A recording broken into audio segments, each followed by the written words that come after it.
Bien-aimés frères et sœurs, chers amis visiteurs, bonjour et bon sabbat dans le Seigneur. Bonjour frères et sœurs. C'est toujours une joie de nous retrouver en la présence de Dieu. Et en ce sabbat bien spécial où nous célébrons la mort du Seigneur jusqu'à son retour. Nous sommes qu'on ne peut plus heureux de nous retrouver autour de la table sainte, des symboles du corps et du sang du Christ, où nous allons recevoir ces symboles pour recevoir la présence de Dieu dans nos vies. Le message de ce matin,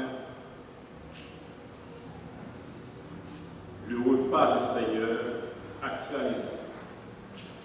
C'est écrit deuxième partie parce que au premier trimestre, nous avions parlé de ce même sujet, de ce même thème que nous voulons encore continuer à chaque fois que nous avons l'opportunité de communier ensemble.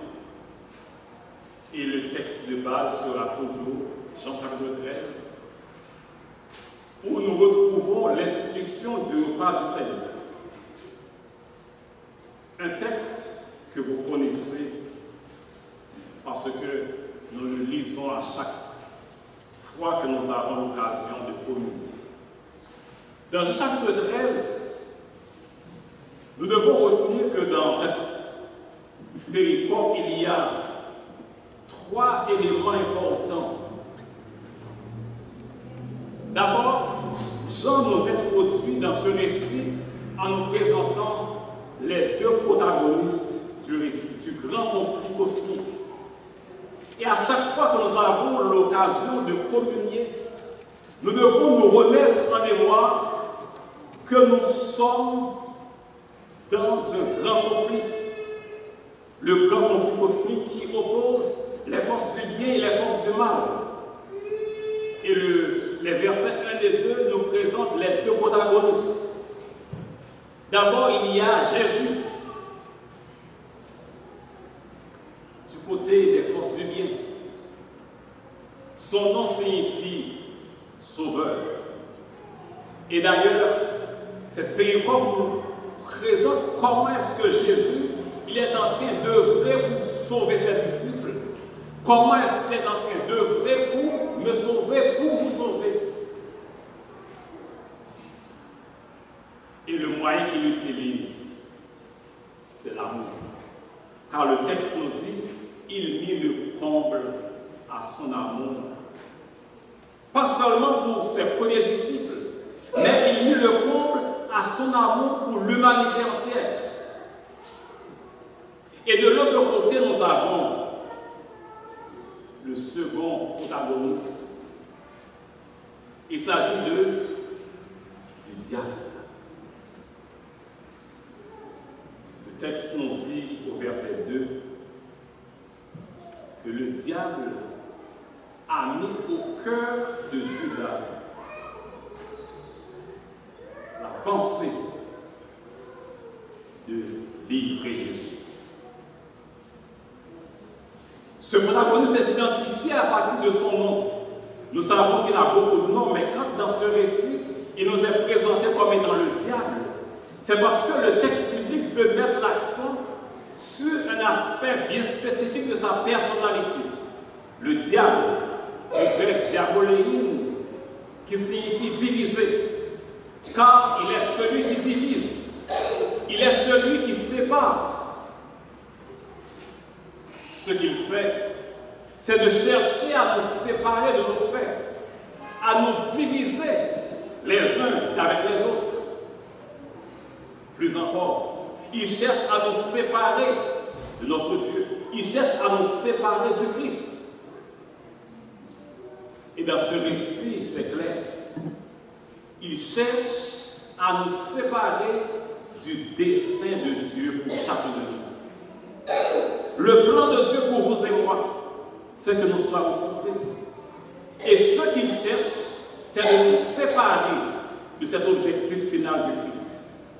Jésus, en instituant la Sainte Seine, avait un objectif bien déterminé. Il veut amener chacun de ses disciples à la perfection. Il veut qu'à la fin du service, tout soit pur.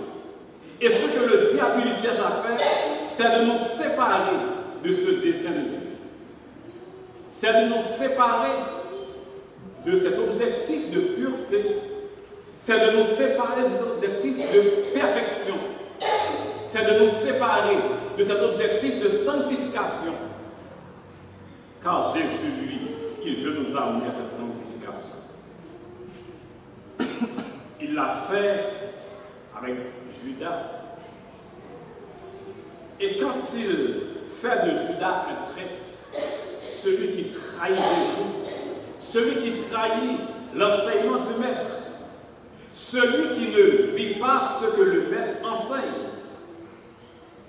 Et à chaque fois que nous ne vivons pas ce que le Maître a enseigné, ce que le Maître nous enseigne, nous sommes aussi des traîtres.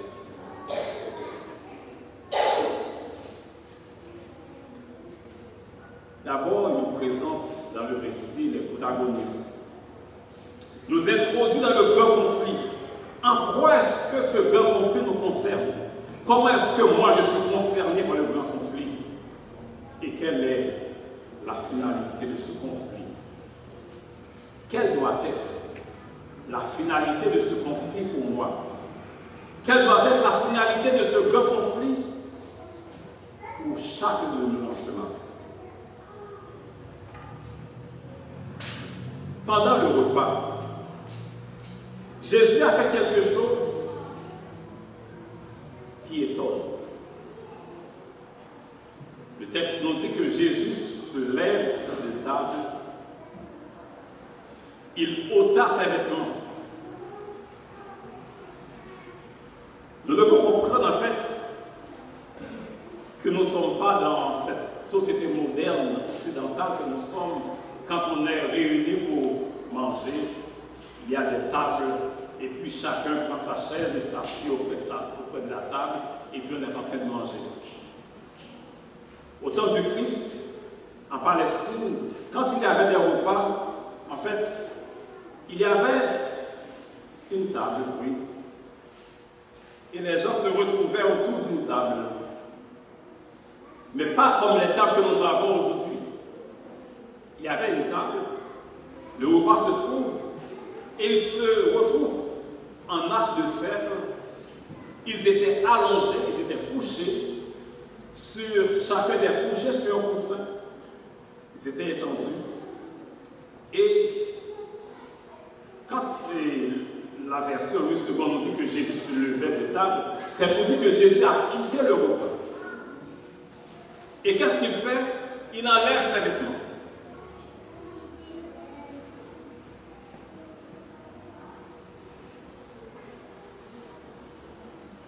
Imagine que Jésus qui enlève ses vêtements. Est-ce qu'il s'était retrouvé nu devant ses disciples? Je vous écoute. Il enlève ses vêtements. Imaginez un Jésus qui est nu devant ses disciples.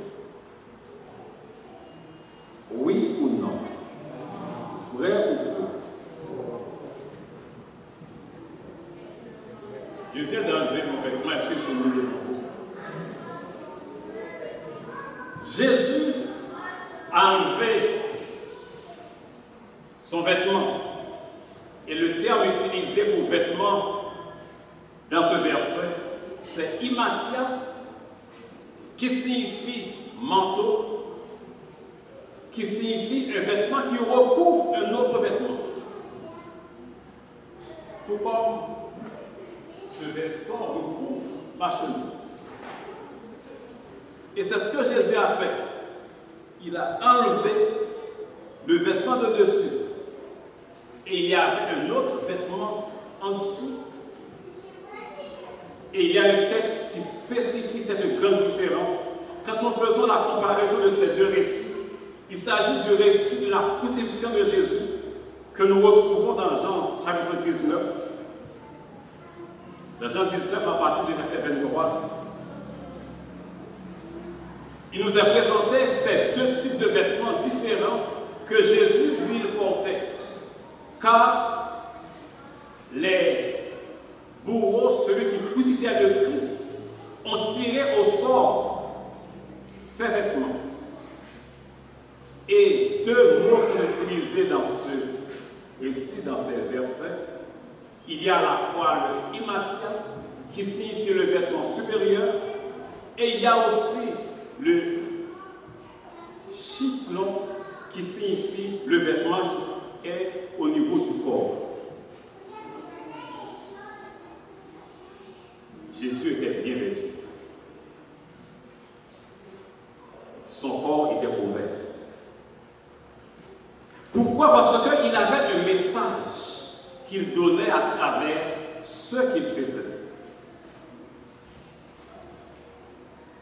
Dans le livre Message choisi, volume 2, page 690, la servante du Seigneur écrit, et je cite, « Nos paroles, nos actes, nos vêtements sont des prédicateurs vivants qui rassemblent avec le Christ ou qui dispersent. » Je reprends. Nos paroles, nos actes, nos vêtements sont des prédicateurs vivants qui rassemblent avec le Christ ou qui dispersent. Il n'y a pas seulement que ma façon de vivre qui prêche. Il n'y a pas seulement ce que je dis qui doit dénoter que je suis un chrétien, mais ma façon aussi de m'habiller doit dire que je suis chrétien, car tous, paroles, actes et vêtements, sont des prédicateurs vivants pour le Christ ou contre le Christ. Quel a été le message véhiculé par ce vêtement que Jésus, lui, il portait?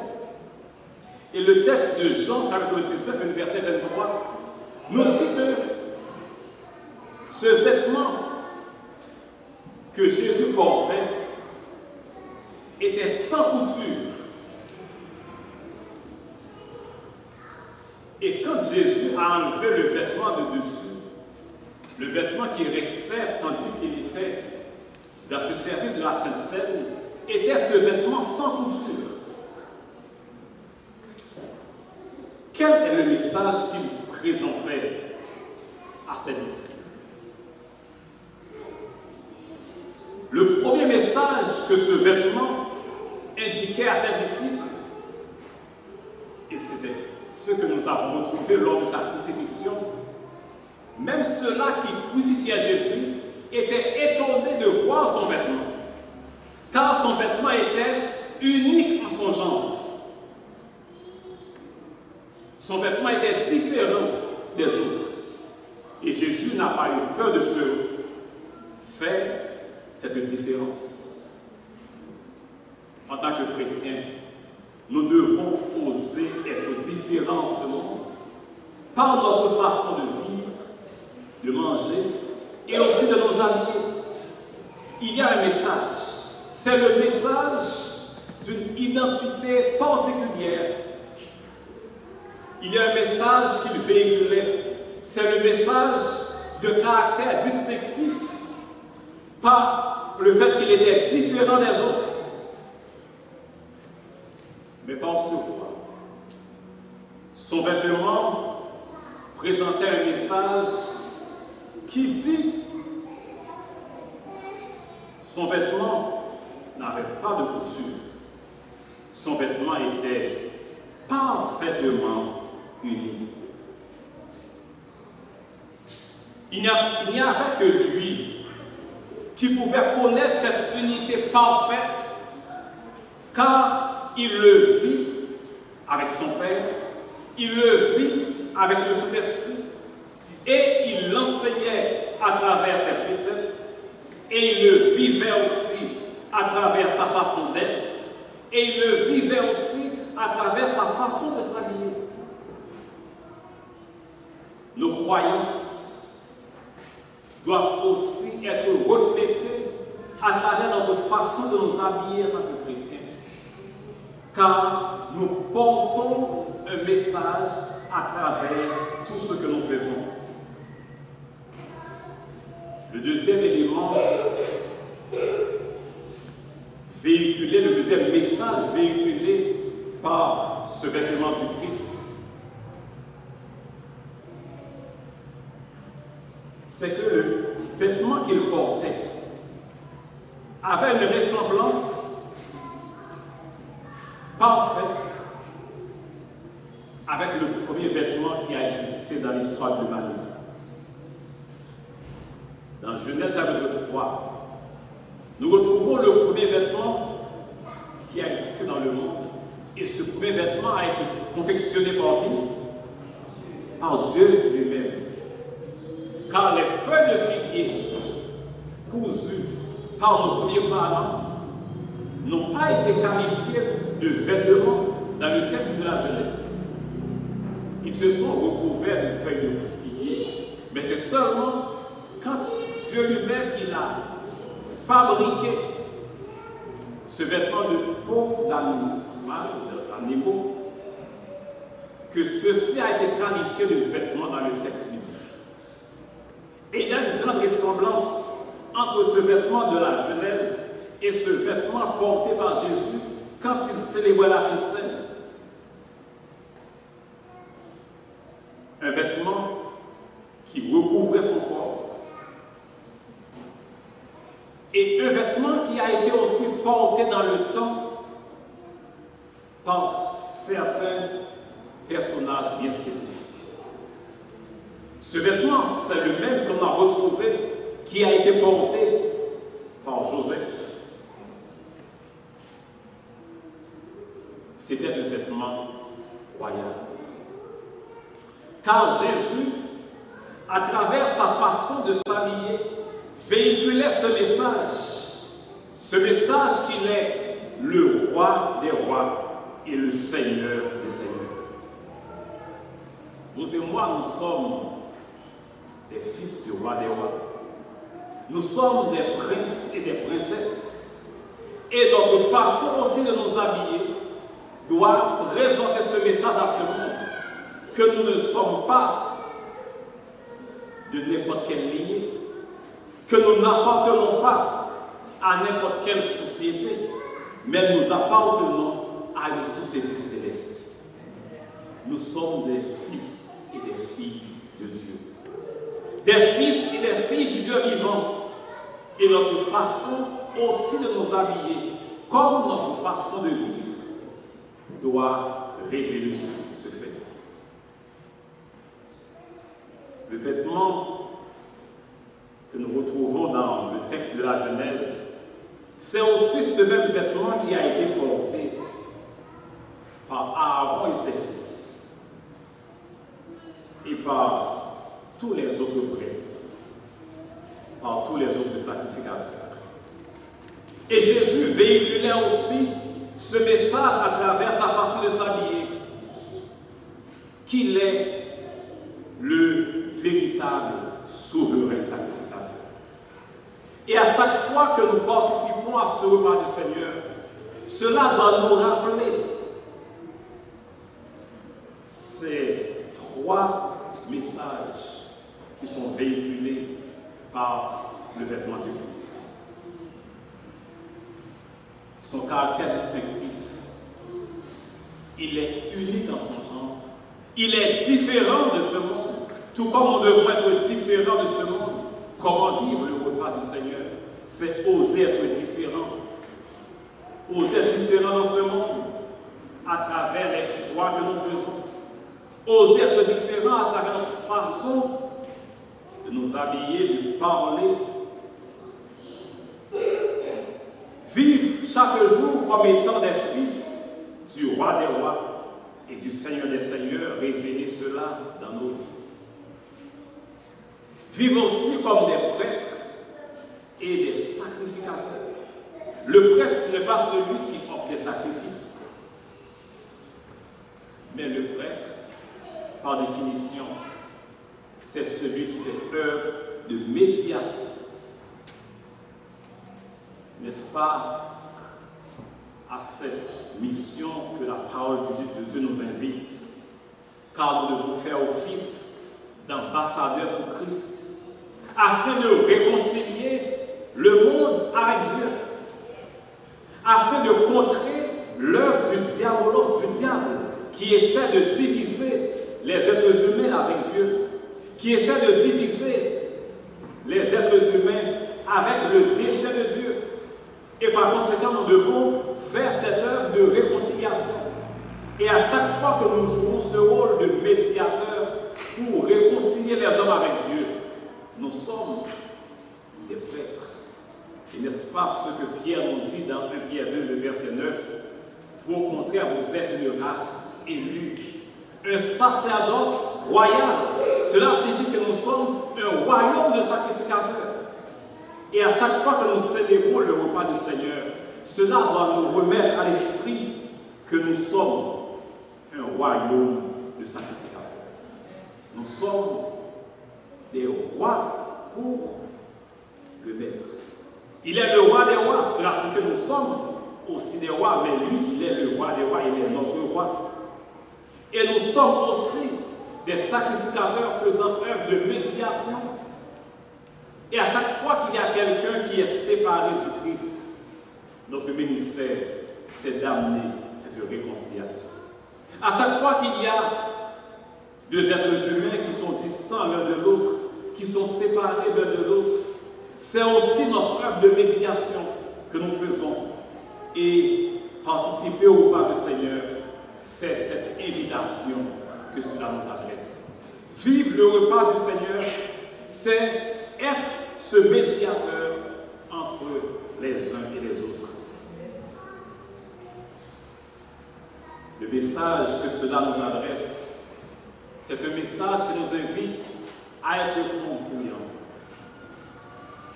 à faire ce que nous croyons, à faire ce que nous disons, à faire ce que nous proclamons, à faire en sorte que notre façon d'être et le message que nous proclamons puissent être unis.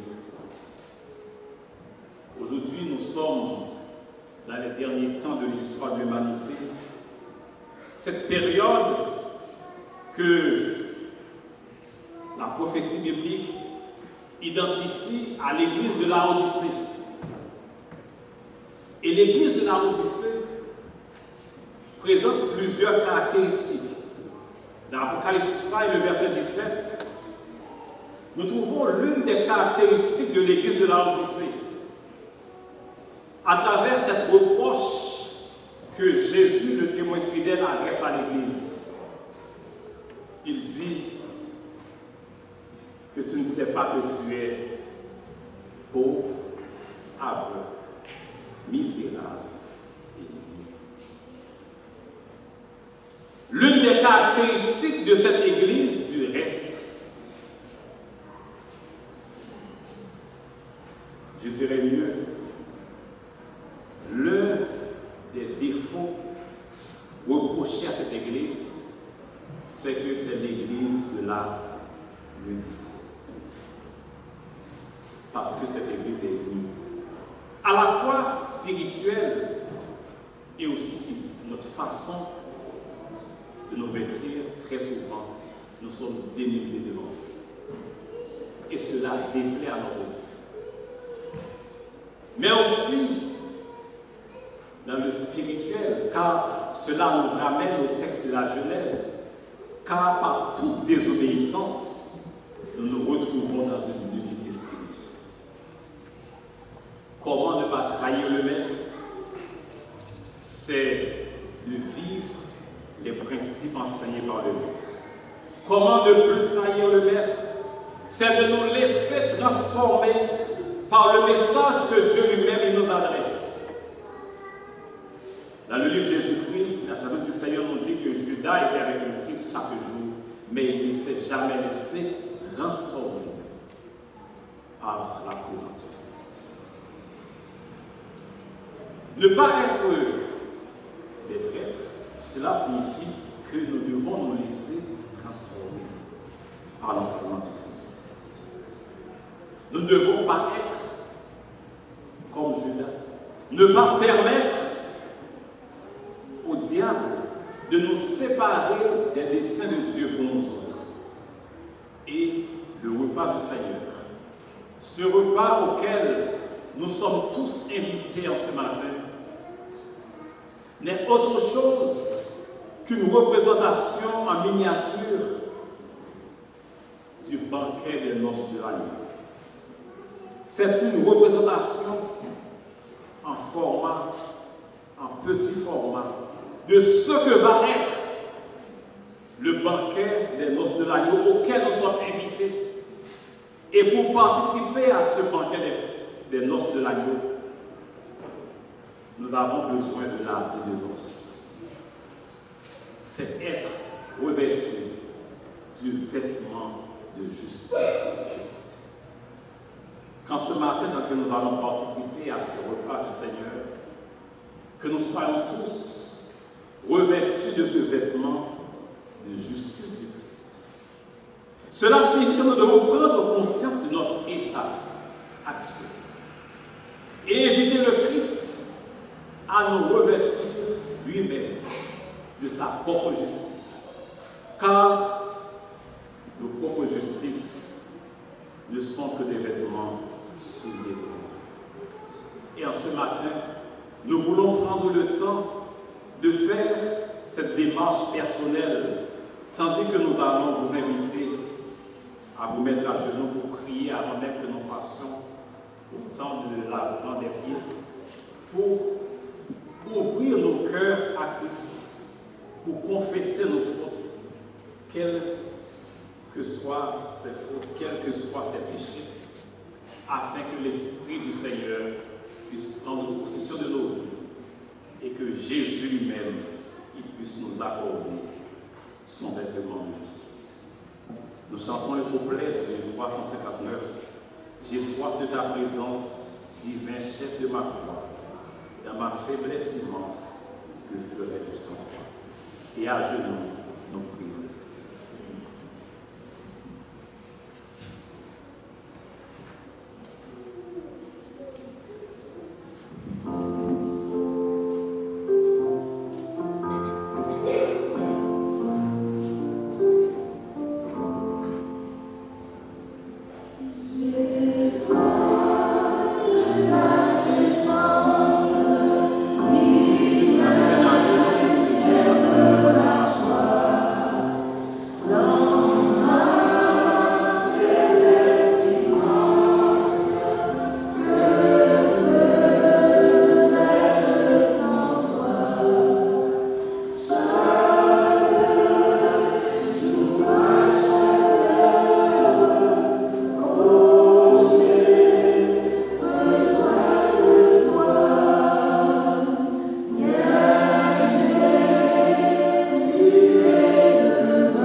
Ô Seigneur notre Dieu, nous avons soif de ta présence. Nous avons besoin de ta présence dans nos vies. Nous avons besoin de ta justice, car nous ne sommes que des pécheurs, mais des pécheurs repentis. Pardonne nos péchés, tandis que chacun de nous confesse nos fautes devant toi. Aie pitié de nous. Et accorde-nous de pouvoir vivre chaque jour pour toi. Que nous puissions vivre dans nos vies, chaque jour, la signification de ce repas auquel nous sommes conviés. Que tout en nous soit un message vivant de qui tu es, afin de pouvoir annoncer ta mort, proclamer ton amour, proclamer le salut que tu nous accordes, et que les âmes soient sauvées. Nous t'en prions, Jésus, toi qui vis et règnes dans le service.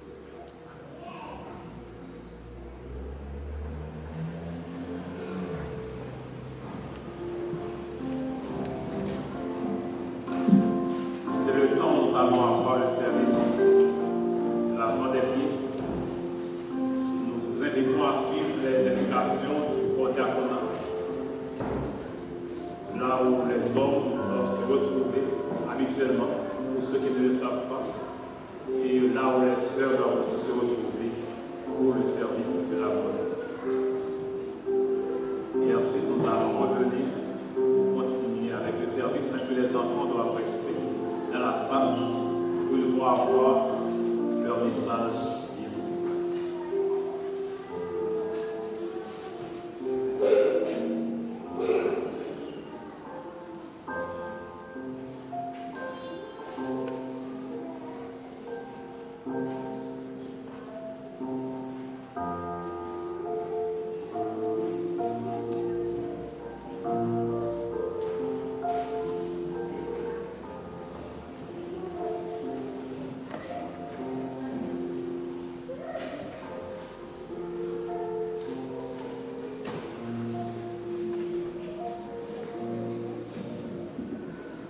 Nous demandons aux enfants de s'approcher pour l'histoire des enfants.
Chers amis, bonjour.